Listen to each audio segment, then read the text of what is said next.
Some of you might already know this, but I spend a lot of time in Mississippi. Way too much, honestly. Mostly because there's snakes here that just aren't in Louisiana, or anywhere else for that matter. But searching here can be difficult. See this video here? That is over 200 hours of searching. I am not joking. The animals are so spread out here that even more common species in the area are actually very difficult to find. Alright guys, well today we are back in South Mississippi. I'm actually exploring some new habitat today.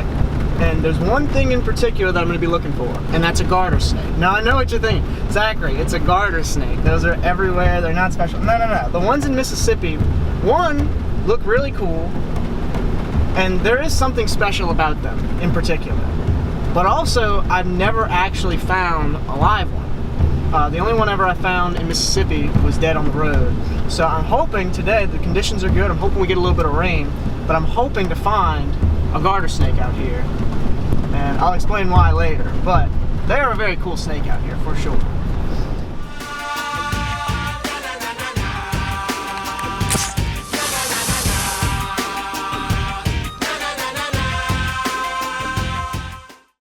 Often referred to as pine woods garters, Mississippi garter snakes have some really cool colors and aren't exactly easy to stumble upon when you'd like. There's a snake getting right off the road.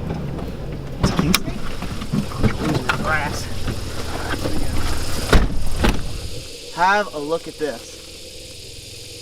A lot of people would argue that the speckled king snake has garbage camouflage, and this is where I tell them no, they do not. That is a hard snake to spot in the grass. Look at him. Wowzer. Hello, bud. Check that out. He's a beauty. Ooh, he is not happy with me. Oh, he bit me. Look at his little posture. You are getting upset, dude. Now this is actually the very edge of the speckled king snake's range, and right here is where they start transitioning and losing their speckling to become the black king snake in Alabama. You'll notice in this area in particular, they start getting this little lines across their back with their speckling, kind of showing that color change as you go more east as it becomes the black king snake. And look at him. He is upset. Ah! As you can see, non-venomous, doesn't even break skin, but they can give a pretty gnarly bite. See, you'll notice the first thing he did was just try to get away from me. And then after he realized he was stuck, then is when he kind of turned and did that little ah thing. King snakes and rat snakes will often do that. He's got a big nub tail. Check out his little nub. Something bit off his tail at some point. And he's got a big scar here. Almost looks like a turtle bite. That's really weird. Just see a line there and a line there. So this snake's been torn up a little bit, but clearly he survived. This is actually a great habitat for these snakes to survive, but not a habitat that they're oftentimes found in. This is actually one of the more uncommon places to see a king snake. However, king snakes are really generalists. They can live anywhere. You can see these guys in a neighborhood.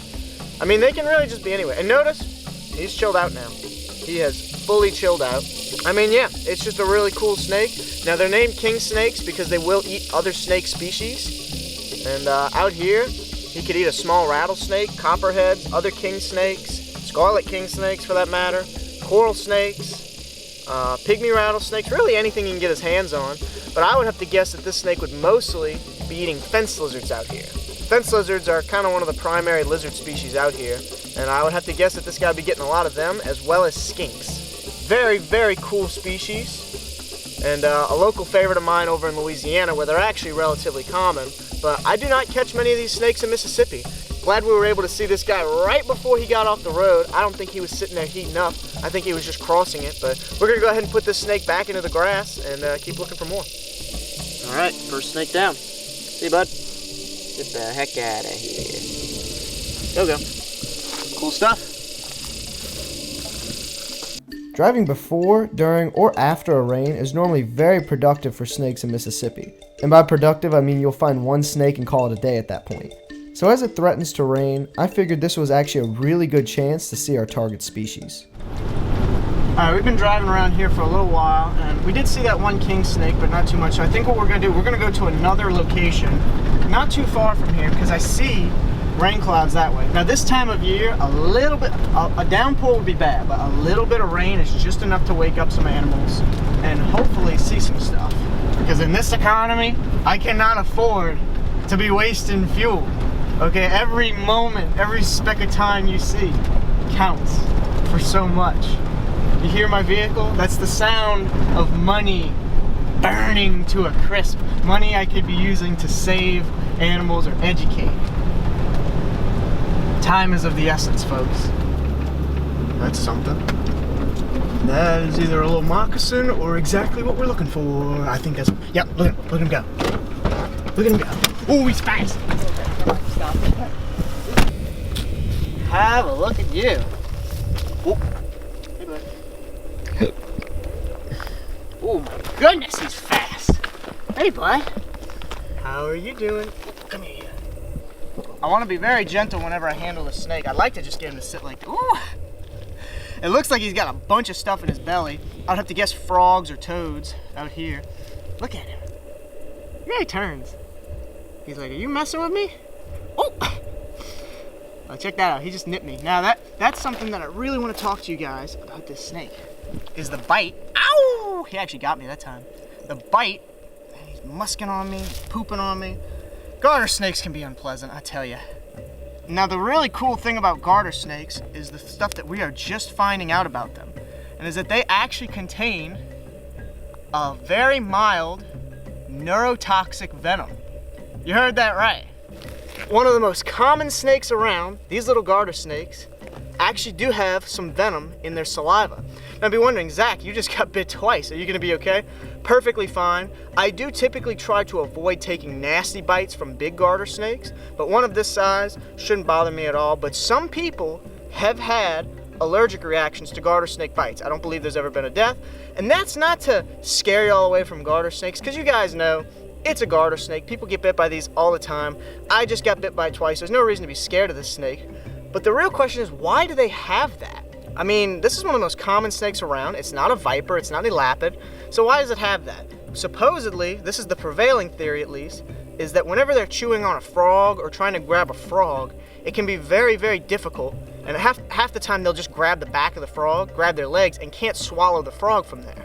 So what happens is, this little bit of toxin is just enough to, while they're holding onto the frog, for them to slow it down enough to where the frog either dies or they're able to come back around and grab its head without it taking off and getting away from them. Really cool snake. Now you'll hear me refer to these as a piney woods garter snake. This is technically just an eastern garter snake, but the ones here, this is actually a very dull colored one. They can be a bright orange to kind of a darker blue, and he's got one little distinct trait, which is kind of that black on the neck. Almost has that look like a checkered garter snake on the front of his body. Look at that snake. Now, pretty much any snake out here in Mississippi is uncommon, but they aren't a rare species by any means. Eastern garter snakes can be found virtually anywhere. However, in this habitat, finding any snakes, racer snakes, ribbons, moccasins, whatever, can be very difficult. So I'm glad we got to see this little guy. They typically come out before rain, and there was some clouds that way. I was thinking we were gonna get some rain, but it didn't end up actually raining. But it probably just moved around enough for this little guy to be out basking. And he's got a lot in his belly there, so I'd have to guess that this snake would be heating up. So what a unique thing. Something that not a lot of people would guess is that garter snakes do have some level of venom. And they're not the only quote-unquote non-venomous snake to have something in their saliva to deal with their prey. In fact, hognose snakes and ringneck snakes are both rear-fanged snake species, which means they've got little fangs in the back of their throat that when they sit and chew on something, they can envenomate it. No danger to people, and I would still not consider this to be a venomous snake. This is not a venomous snake, it's a garter snake. They've got a little toxin in their saliva, yeah, but this is no threat to a person whatsoever. They're a very cool species, they're perfectly safe, and a lot of people will recognize this, call it a garden snake, a ribbon snake, or a garter snake, even though ribbons and garters are different. But a lot of people would see this as a harmless snake species, which they perfectly are. A beautiful animal, exactly what I wanted to find out here in Mississippi. Really cool species. We're gonna go ahead and let him off the road though. All right, see you, buddy. Going. That way. You were facing that way. Go. Go. Go, go. No, what are you doing? Go that way. This outro is brought to you guys by GoPro, because I didn't charge my extra battery. Well guys, we really hope you enjoyed this video. If you did, consider subscribing and check out some of our other snake videos. We have a lot of others. My favorite one that we did recently was the Louisiana pygmy this last summer. So if you enjoyed this video, make sure to check that one out, and we will see you guys on the next adventure.